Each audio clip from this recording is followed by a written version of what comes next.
훨씬 더 자기 주도적으로 공부를 할 수 있다는 거예요. 그러니까 특히 S와 N들은 언어의 차이가 나기 때문에 반대 유형의 아이를 양육했을 때 주의하셔야 돼요. 그걸 이해하지 못하시면 정말 아이하고 대화는 단절될 가능성이 높습니다.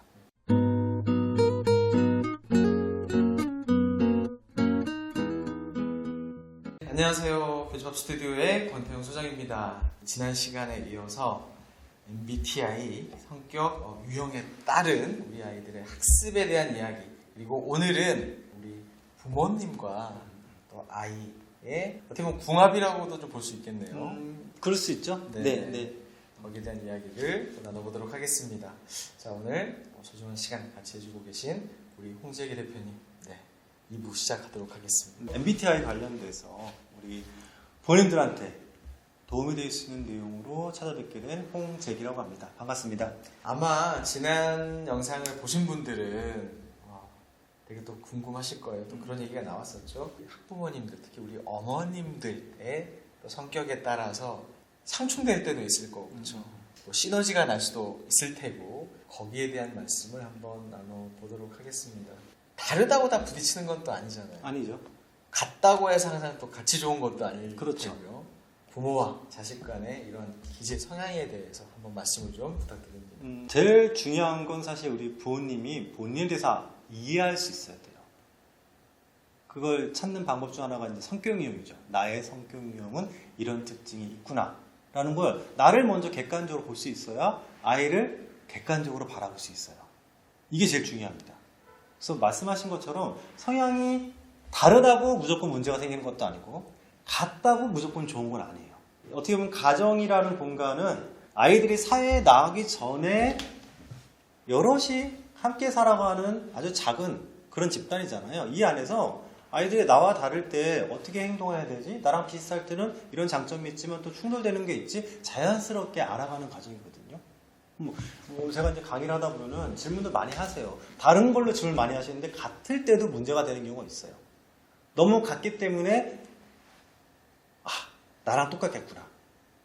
이게 주관화가 들어간 거예요. 근데 이거는 성향의 문제가 아니라 소통의 문제예요. 제가 이제 소통 관련된 강의도 하는데 소통에 있어서 아이가 얘기했을 때 그 얘기를 듣고 판단해서 설득하거나 비판하려고 하는 평상시에 대화법이 나가면 아이는 엄마랑 대화하고 싶지 않아요.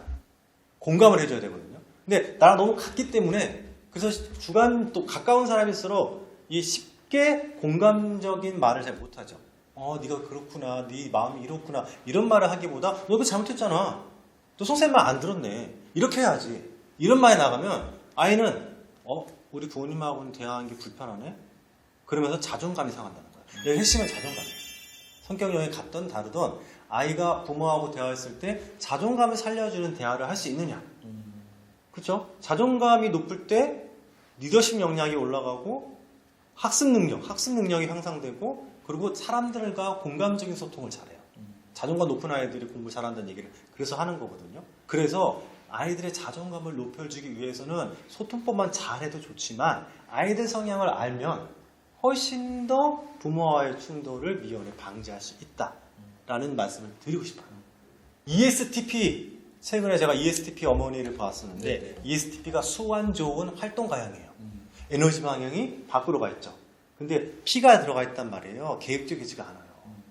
근데 S, 현실적이지만 칭찬이 인색한 사고형 T예요. 어떤 성취와 성공을 강조하는 이런 수완 좋은 활동 가형 어머니께서 초등학교 6학년 남학생인데 ENFJ예요. 언변 능숙형. 언변 능숙형. 같은 외향형이에요. 그래서 어머니가 어디든 데리고 나가는 거에 대해서는 힘들어하지 않아요. 외향형이니까 에너지 방향이 밖으로 가 있으니까.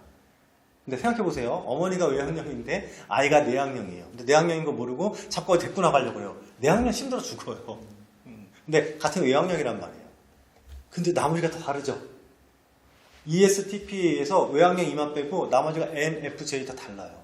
S에 반대, T에 반대, P에 반대. 다르죠. 여기서 결정적인 문제가 되는 건 이 ENFJ는 계획적인 학습을 선호한단 말이에요. 내가 미리 무엇을 해야 될지 알고 있는 상태에서 공부를 할 때 훨씬 더 효과적인데 이 어머니는 그냥 아이를 미래 얘기도 없이 어디 막 데리고 나가는 거예요. 오늘 여기, 내일은 여기, 이게 사전에 아무런 얘기가 없는 거예요. 그러니까 ENFJ의 아이가, 그래도 F가 되게 감성적이잖아요. 엄마를 되게 좋아해요. 그래서 5학년까지 꾹 참고 있다가 6학년 될 때, 엄마, 오늘은 어디 가는지 미리 얘기해주면 안 될까요? 그동안 힘들었던 거예요.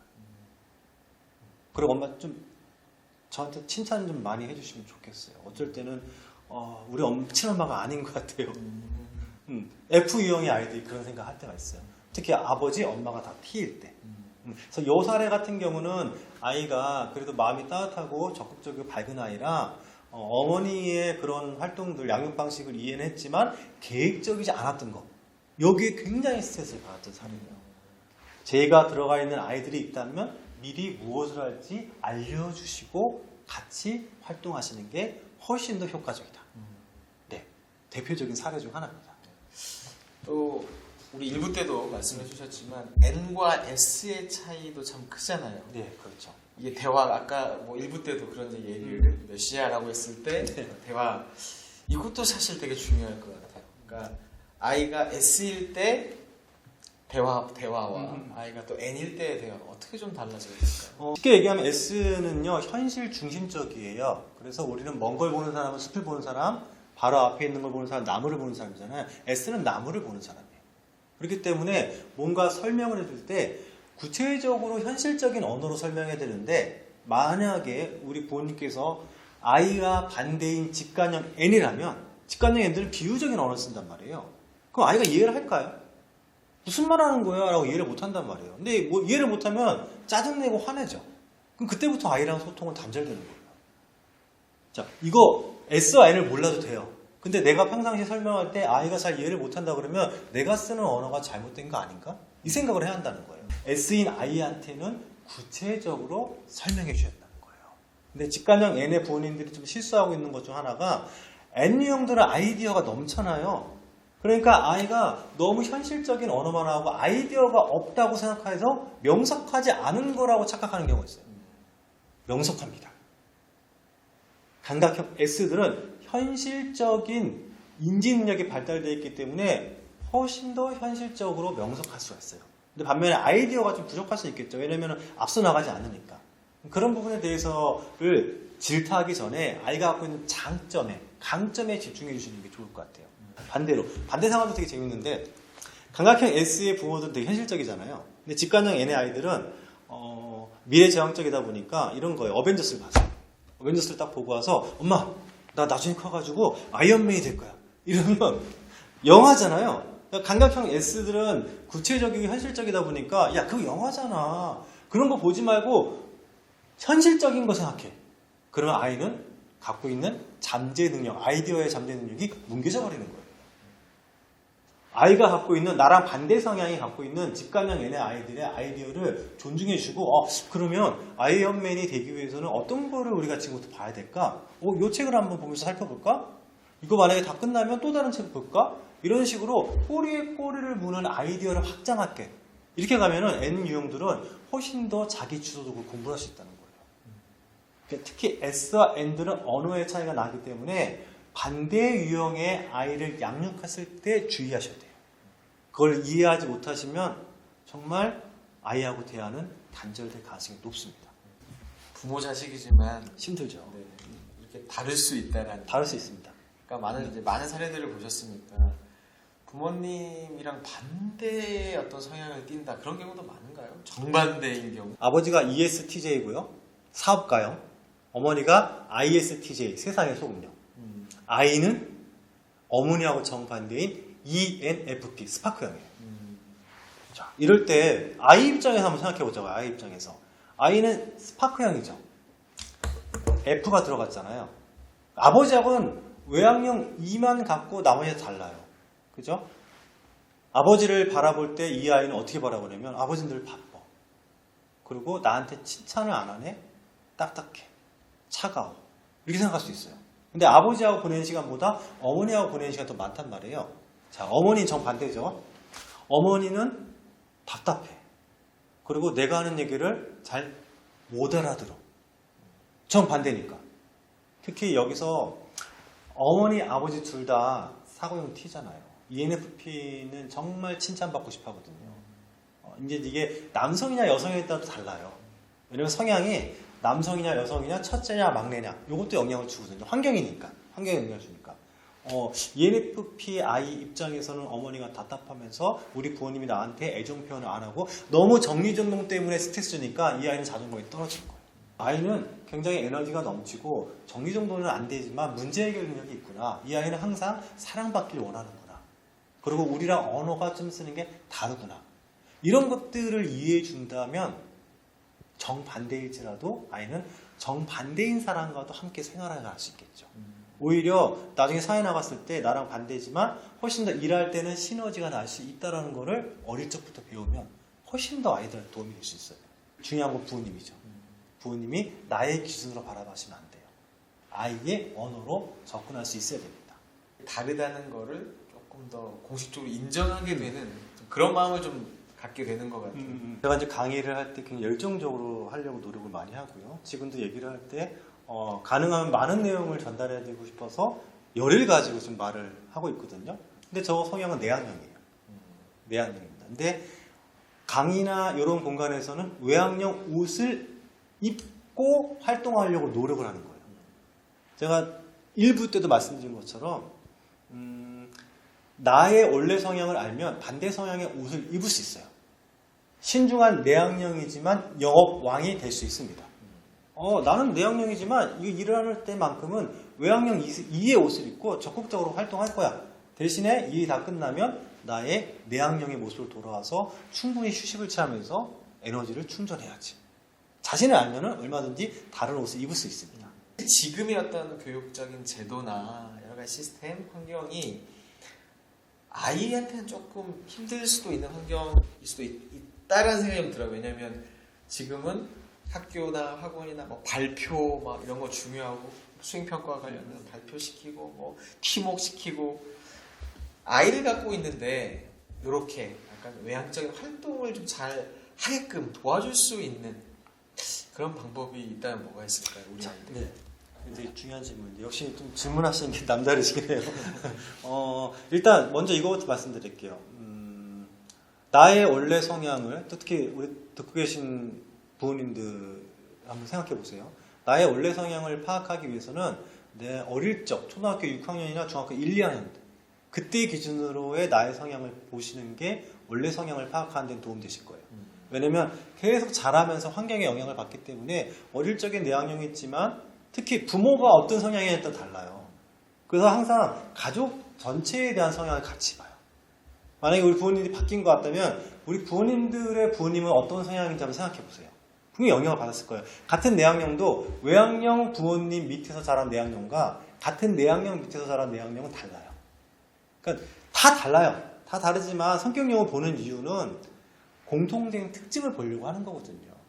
그러니까 성인들이라면 어릴 적 기준 판단해 보시고요. 내향형 아이지만은 특히 뭐 지금 시스템이 외향형 이해에 적합한 그런 환경이지만 내향형 아이들이 어떻게 하면 자기의 성향을 잘 발휘할 수 있는지 일부 때 말씀드린 거지만 내향형 아이들도 발표를 해야 되잖아요. 수행평가라는 거 할 때 연습을 해야죠. 근데 부모들이 특히 반대일 때 닥달하시는 경향이 있는데 왜 넌 내가 난 아이인데 왜 못해? 발표 못해? 이러면 안 돼요. 자존감 무너지죠. 자, 저도요 제 얘기를 잠깐 드리면 항상 교실의 맨 구석에 혼자 있었어요. 조용히. 근데 선생님들이 야 친구들하고 뛰어놀고 발표도 잘해야지 그 얘기 들을 때 제가 이상한 사람인 줄 알았어요. 바보인 줄 알았어요. 근데 한 선생님이 오셔가지고 아 너는 참 신중한 아이구나. 너만이 갖고 있는 강점이 있어. 이렇게 얘기할 때 조금씩 자신감이 생기면서 발표를 하기 시작했다는 거예요. 일단 우리 부모님과 다르다고 해서 아이가 못한다는 부정적인 단어는 쓰지 말아주세요. 소심한 게 아니고 신중한 거예요.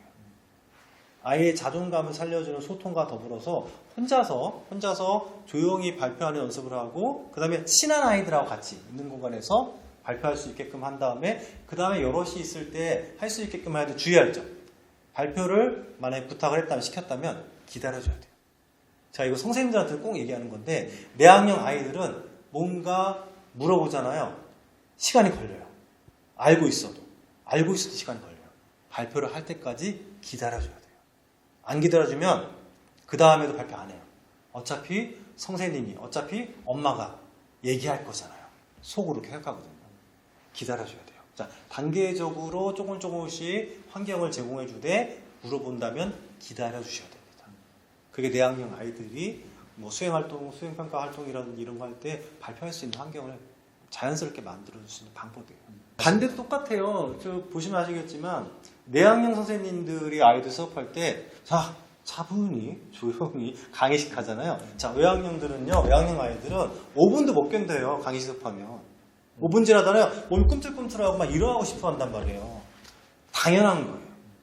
그 외학년 이해 학생들은 자연스럽게 활동적으로 할 수 있게끔 환경을 만들어주는 게 좋고요. 만약에 차분히 앉아있을 필요가 있다면 이것도 늘려줘야 돼요. 시간 조금씩. 5분, 10분, 20분, 30분. 그러니까 내 기준을 판단해서는 안 된다는 거죠. 이것도 기다려줄 필요가 있어요. 마지막으로 이 MBTI를 통해서 아이들의 공부를 또 자존감에 도움을 주고 싶은 우리 학부모님들께 간단한 조언 한 말씀 부탁드립니다. 먼저 부모님께서 먼저 자신의 성향을 알아야 돼요. 그리고 아이를 객관적으로 보시려고 노력하셔야 되고요. 그 다음에 아이랑 나랑 성향이 다르거나 쓰는 언어가 다르다면 아이의 언어로 접근하셔야 돼요. 엄마가 좋아하는 빵이라고 해서 아이가 좋아하는 빵이 아니잖아요. 내가 좋아하는 빵을 아이한테 너도 좋아할 거야 하고 사줬는데 안 먹어요. 그러면 아이가 좋아하지 않는 빵이기 때문에 그런 거잖아요. 아이의 언어로 접근할 수 있어야 돼요. 그리고 나서 우리 부모님들도 행복하셔야 되잖아요.